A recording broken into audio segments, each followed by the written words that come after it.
Yeah, we're only doing one movie today, so that's kind of a little bit different, but I think I gotta miss one, so I can actually be like a social person while I'm on vacation.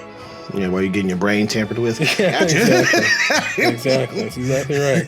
You know, pull up. Hello, Tyrone. Yeah. How are you? Tyrone, let's make another Elvis video, but this time, let's say really nice things about Elvis. I'll be so upset. I'll be so upset. I'm going to hang up on you. I'm like, say cheese, motherfucker. Exactly. Get out. Sorry, man. Okay. Get out! I will say I'm scared for Nope. I'm scared for it. You are? It doesn't look good. I'm worried. You think it's too linear within the process of aliens? I think it just looks boring. I'm like, is he doing something interesting with this, or is it just aliens plus black people? Because that's how they're selling it, as aliens plus black people. I'm like, is there an angle? Or I seen a round table of all of them sitting down talking to an interviewer, and they was like, "You think Jordan said you think it's one thing, but I'm telling you, you will be surprised." I would hope so, because he surprised me in his other movies. But you know, their job right now is to sell the movie. So yeah, of course they lie. It's like, and then they'd be like, "It is what you think it is. Yeah, it is." I need to figure out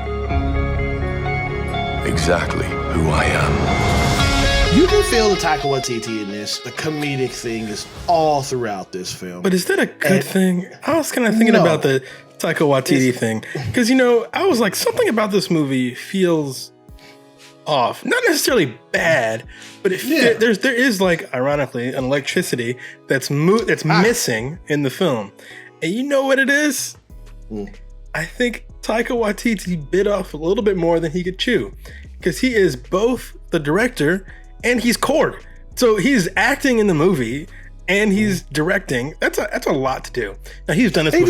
He did that in Ragnarok. Exactly. He's done this before. He did that in Ragnarok, he did that in Jojo Rabbit. He did that in his first movie with the vampires, is the name I can't remember what it's called. So this is something he's done before.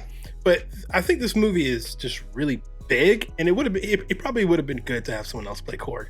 That being said, I enjoyed him as Korg, and I thought some of the movie looked really interesting. Like they had that cool sequence with Thor. So it's not necessarily directed badly or even acted badly. It's just like it's like missing. It's like you're cooking and it's missing an ingredient. I can't put my finger on it. Bland. I'll go with Mac tasted. Gloopy fucking glue. Yeah. Look at it, it's congealed. It's just like a rubber puck. I feel like I'm eating donkey's cock. I don't know if it's missing an ingredient, or maybe it was like I said, too much of an ingredient, but Thor is like, now when they made that transition, for him to be like a comic relief type of character now. This time, I don't think he's comic relief. I think he's dumb. He's dumb? Okay. It's so tonally off on certain things within the film. Yeah, and that's probably a good point, in that like there is a lot of comedy, but the comedy's balanced with some really, really dark stuff, where like there's a character in here that's dying of cancer. There are kids that have been kidnapped, and they appear to be in extreme danger. And so, like, the movie, you're right.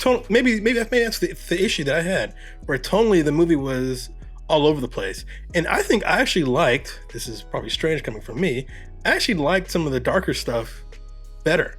Like, I liked Gore, the God Butcher. I liked him a lot. I thought Christian Bale absolutely killed it. I remember thinking a million years ago, this is me absolutely 100% dating myself, long before Batman Begins came out.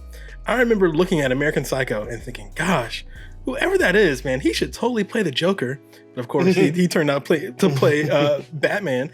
And I think this is him essentially playing a version of like the Joker. And I'm like, man, he's great. He's pulling on these crazy faces. He's creepy and terrifying.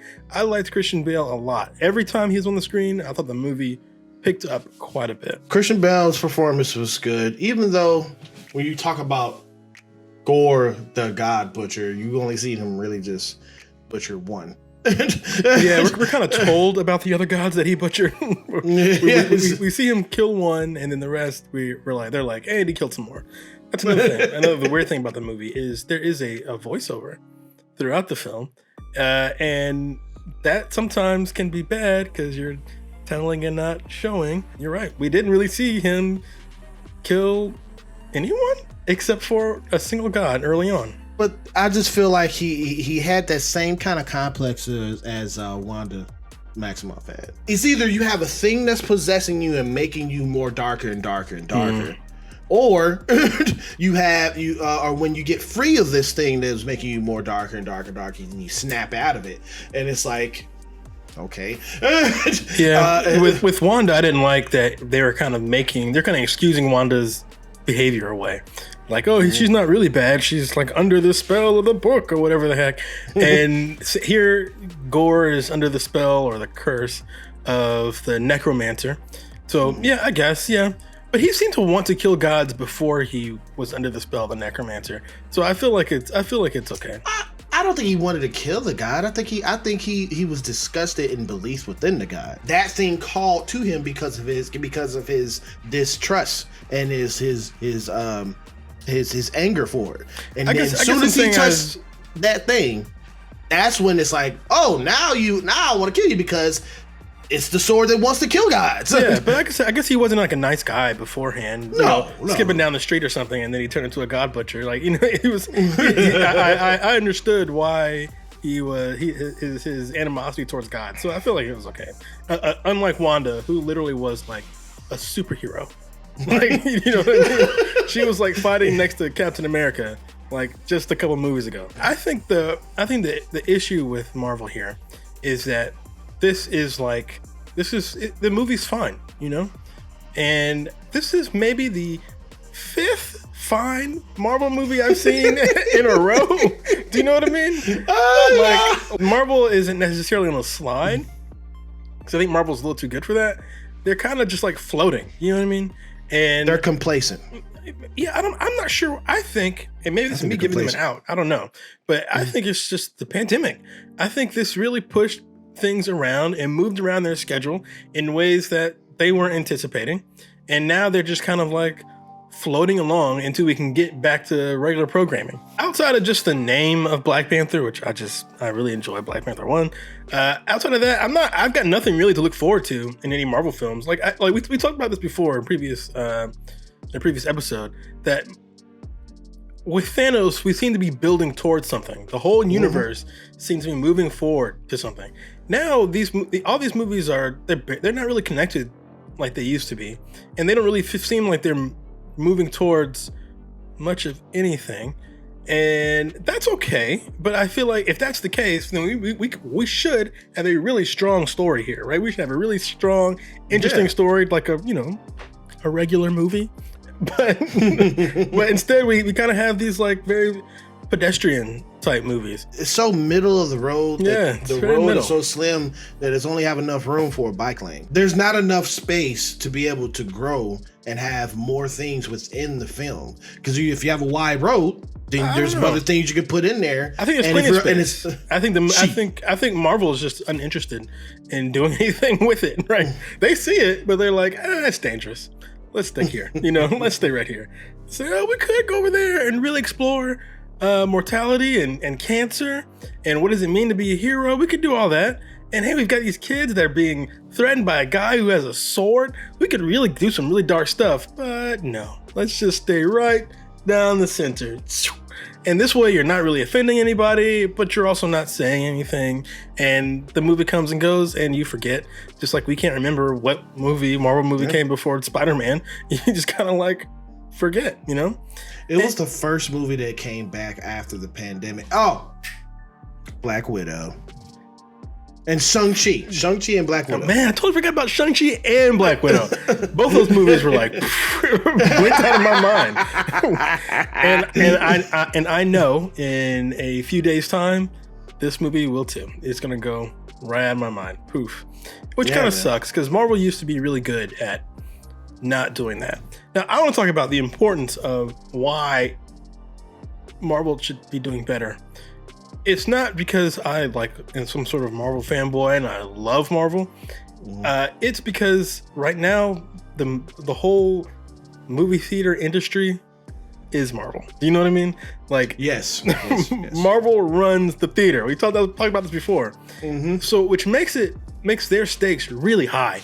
They need to have some really good movies, and to have pedestrian movies makes me worried because I think I would have really enjoyed watching this. Yeah, I think I would have really enjoyed watching this on my sofa. You know what I mean? I felt like if this was streaming, I would have felt a little bit better about it. And I was thinking about slides, right? Star Wars went on a slide, and it scared everybody to death. It scared the whole industry, and they haven't put out another Star Wars movie since. After Rise of Skywalker, both critically and financially didn't do that well. And so I'm like, Marvel's not there yet, but Marvel's like, they're like looking over there. And I'm kind of surprised. I knew there would be a day when Marvel wouldn't make perfect movies, but I'm kind of surprised that they're like flirting with disaster here. I think DC might be cleaning up their act a little bit too, because I really enjoyed the Batman. So, you know, I enjoyed the Batman, and Black Adam looks okay. Yeah, Black Adam looks pretty good. And then Shazam comes out next year. Yeah, exactly. DC might have their act together, and Marvel's got the draws down. In my mind, the Black Phone was better. In my mind, I know you didn't feel that way, but it was crap. I do believe that the Black Phone is better than this. Though, but it was such a smaller movie. Do you know what I mean? Yeah. Here's the thing: if Marvel's not, running the box office like they should, they will. That's not the issue. They're gonna make money. I'm not worried about the box office. They're gonna make. I'm worried about the entertainment value. It's kind of like what I was saying earlier. Marvel's got no reason to take risks, right? Like I said, they're gonna make money. No, they're comfortable. They're comfortable, dude. This movie will make money. This movie is gonna pull in the box office, but you won't remember it later. Do you know what I mean? Yeah. This movie is not bad, and it's not good. It's just fine. It's good enough to get you through the theater, through the movie without falling asleep. Before we started filming, you talked at length about Thorville. Yes. And that's not something you're gonna do with Thor. I think Marvel bit off more than they can chew when they decided to step into the realm of the multiverse.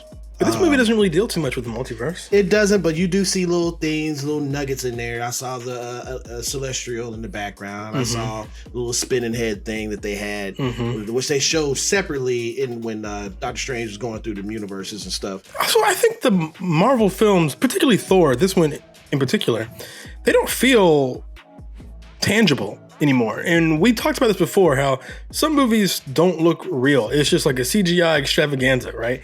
Like you don't look like you can touch anything. You know what I mean? It looks like it's created in the computer. And I think because of that, the movie feels, it's got like a fakiness, a staginess to it that to me I find visually uninteresting. The comic book is unbelievable too. It doesn't look real in a comic book. So if Kevin Feige and friends is up here lifting up the pages from a comic book and put it on the screen, it ain't supposed to look that way. It's supposed to look like that comic book. Well, the difference between a comic book, it looks consistent, right? Thor in the comic book looks like he's hand-drawn. And so do the goats in the comic book. They look like they're hand-drawn. So does that planet. It looks hand-drawn. Everything looks consistent. But with this, Thor looks like a guy. And then the background looks like it's digital, right? They don't match. You know what I'm saying? Like I feel like I could touch Chris Hemsworth, but I couldn't touch anything behind him. You know what I'm saying? The movies don't feel as grounded.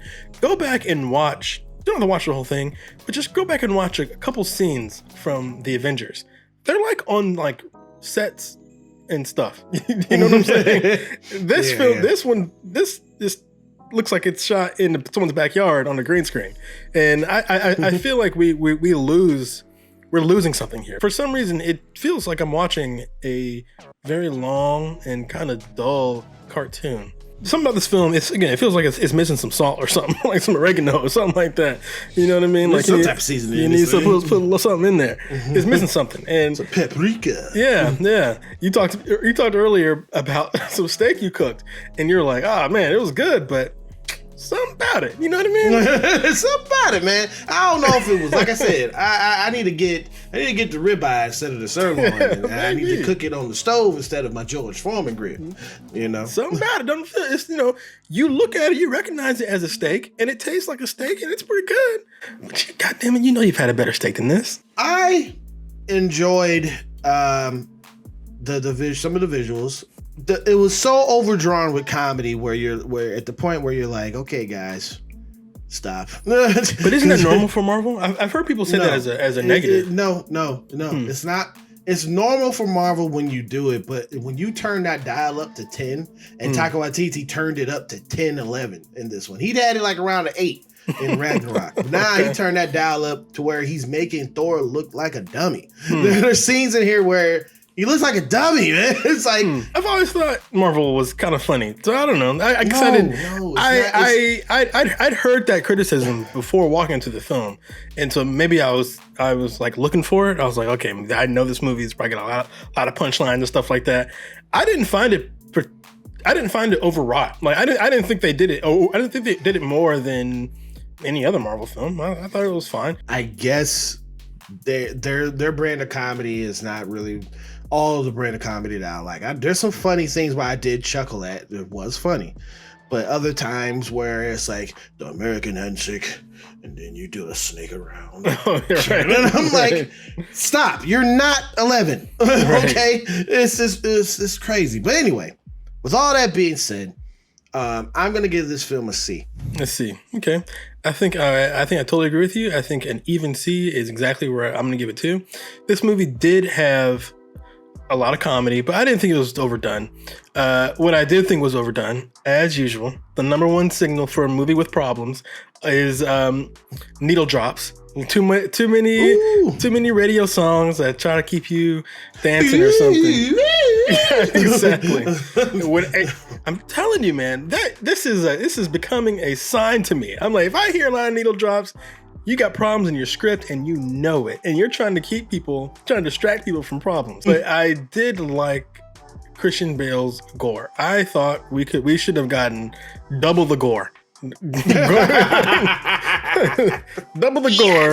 I see what you did. I liked Jane's story better than Thor's story. I thought she had a much more dramatic journey. One thing I was worried about, I feel like the movie kind of waffled on. Is Jane worthy?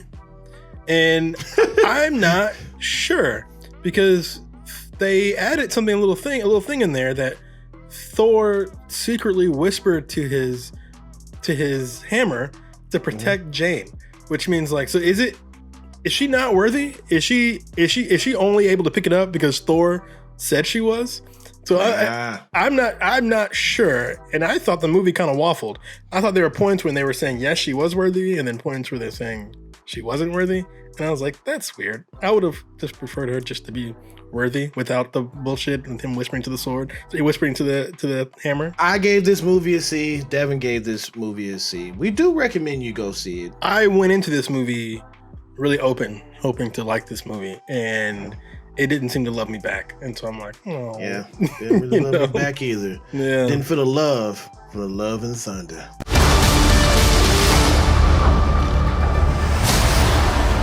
Hey, we'd like to thank you guys for clicking on this video. You guys are very special to us. We have increased the subscriber count, and you know why? People have loved us. They clicked that right down there. They clicked the subscribe button. Even people who loved Elvis and hated us for saying we didn't like Elvis, they still clicked the subscribe button. Exactly, they sure did. Those people are great. And also, if you did like this review, hit that thumbs up. It really does help out the channel. Or you can hit the thumbs down, whatever you choose. It is your opinion, but just remember one thing. It is mostly wrong. See you guys in another fantastic video. Peace.